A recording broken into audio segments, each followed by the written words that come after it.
मंडळी, आई होणं सोपं नाही. आई सतत काहीतरी शिकवत असते. संस्कार, संस्कृतीचे बाळकडू कसलेही स्तोम न माजवता आई पाजत असते.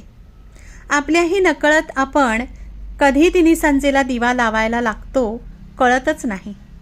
मग आपल्याकडे अंगण नसले तरी मनाच्या कोपऱ्यात पवित्र तुळस छोट्याशा वृंदावनात लावलेली असते.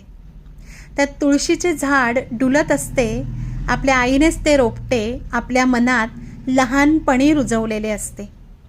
आपल्या आईला फिलॉसॉफी, तत्त्वज्ञान असे मोठे शब्द माहीत नसतीलही, पण तिच्या घराच्या सुखासाठी कोणते तत्त्वज्ञान तिने आणि तिच्या लेकीने वापरावे हे तिला पक्क ठाऊक असते.